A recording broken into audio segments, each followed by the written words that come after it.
Good morning learners. हमारे आज के क्लास में हम लोग जो है वो फुटप्रिंट्स विदाउट फीट का चैप्टर 6 जिसका नाम है the making of a scientist, जिसे लिखने वाले हैं रॉबर्ट डब्ल्यू पीटरसन, उसके बारे में बात करने वाले हैं। तो यह चैप्टर जो है वह एक साइंटिस्ट जिसका नाम है रिचर्ड एच ई ब्रैट, उनके बारे में है, जिन्हें बचपन से ही बटरफ्लाइज को कलेक्ट करने का शौक था। बटरफ्लाई के साथ साथ वो फॉसिल्स, कॉइन्स को भी कलेक्ट करने का काम करते थे और उनका जो इंक्लिनेशन है वो बटरफ्लाइज की तरफ बहुत ही ज़्यादा होता है। तो बड़े होकर के वो साइंटिफिक रिसर्च भी बटरफ्लाई पे ही करते हैं और उन्हें किसी भी चीज़ को जानने की बहुत ही ज़्यादा इच्छा होती थी और इसी इच्छा के कारण जो है वह सदी के एक महान साइंटिस्ट बनते हैं। तो ये हमारा हो गया इंट्रोडक्शन। अब हम स्टार्ट करते हैं हमारे चैप्टर को। तो रिचर्ड ई ब्रैट जो है वह अपने माता पिता के इकलौते संतान होते हैं। वह बचपन से ही हर चीज़ को जानने के लिए बहुत ही ज़्यादा इच्छुक रहते हैं। बचपन से ही उन्हें चीज़ों को कलेक्ट करने का शौक था और जब वह क्लास 2 में आए तब तक उन्होंने 25 तरह के बटरफ्लाई का कलेक्शन जो है वो अपने पास कर लिया था। एक दिन उनकी माँ उनके लिए the travel of monarch x नाम की बुक लेके आती है, जो कि उनकी ज़िंदगी का एक टर्निंग पॉइंट था और इस किताब को पढ़ने के बाद ही उन्हें साइंस की दुनिया के बारे में जानकारी मिलता है। उन्हें रियल साइंस क्या होता है उसके बारे में कंट्री साइंस फेयर में पता चलता है, जहाँ पे वो भी पार्टिसिपेंट की तरह गए थे।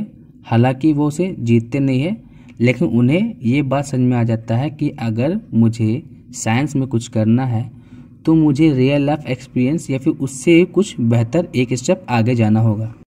आगे चलकर क्लास 8 में उन्होंने एक असाइनमेंट लिया जिसमें इस बात का पता लगाना था कि आखिरकार मोनार्क कैटरपिलर जो है वो हर साल क्यों मर रहे, उसका कारण क्या है।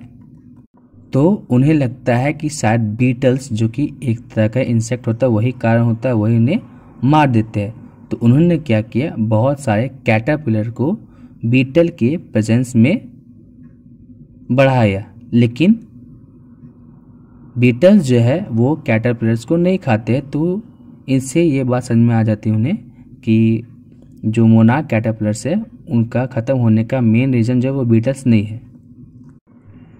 और अगले साल जब वो दोबारा साइंस फेयर में जाते हैं तो उनमें एक थ्योरी के बारे में टेस्ट करना जाता है कि आखिरकार क्यों वैसे रॉय बटरफ्लाइज जो है वो मोनार्क्स को कॉपी करती है, जिसके कारण उन्हें फर्स्ट प्राइज़ मिलता है जूलॉजी में और थर्ड प्राइज़ मिलता है कंट्री साइंस फेयर में। और हाई स्कूल में रिचर्ड ई ब्रैट जो है वो रिसर्च कर रहे थे एक अननोन इंसेक्ट्स के हार्मोन के बारे में, जिनसे उन्हें पता चलता है कि जो सेल जो है उनकी लाइफ जो है वो कैसे होती है। साथ ही साथ उन्होंने इस बात को भी जानने की कोशिश की होती है कि आखिर क्यों मोनार्क प्यूपा में छोटे छोटे गोल्डन स्पॉट्स होते हैं।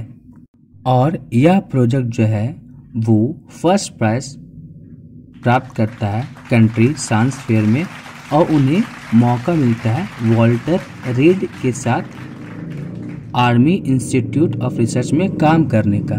और एक हाई स्कूल के स्टूडेंट की तरह वह कंटिन्यू एक्सपेरिमेंट करते रहते हैं, मतलब वह हाई स्कूल की पढ़ाई भी कर रहे हैं और अपने एक्सपेरिमेंट को भी जारी रखते हैं, जिसके कारण उन्हें हार्मोन्स के केमिकल स्ट्रक्चर के बारे में पता चलता है।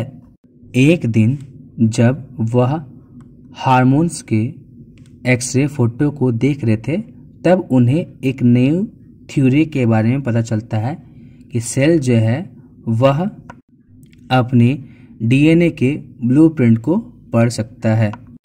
तो रिचर्ड ई ब्रैट और उनके रूममेट ने एक प्लास्टिक का मॉडल बनाया मॉलिक्यूल्स का, जो कि डीएनए के वर्किंग को बताता है। और जब वह इसके बारे में सबको बताते हैं तो उनकी ये जो बात जो है वो मैगजीन में छपती है। उसके बाद वह हार्वर्ड यूनिवर्सिटी से एक बहुत ही अच्छे ऑनर्स पेपर से ग्रेजुएट होते हैं।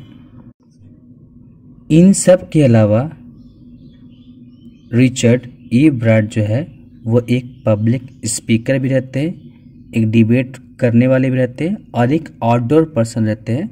उन्हें फ़ोटोज़ भी खींचना बहुत पसंद था। वह एक कॉम्पिटिटिव माइंड के थे, लेकिन एक अच्छे सेंस में, और वह जो है वो हमेशा अपने लाइफ में अपना बेस्ट देना चाहते हैं।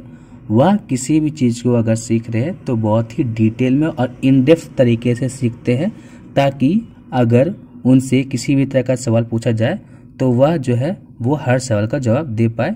और यही सब जो है वो एक साइंटिस्ट की निशानी होती है कि अगर साइंटिस्ट से उनके द्वारा बनाए गए किसी थ्योरी के बारे में पूछे तो वह हर एक बात को बताए। So I think our today's video was quite beneficial to you. If you like the video, subscribe to our channel for latest update, and till then stay tuned. Thank you.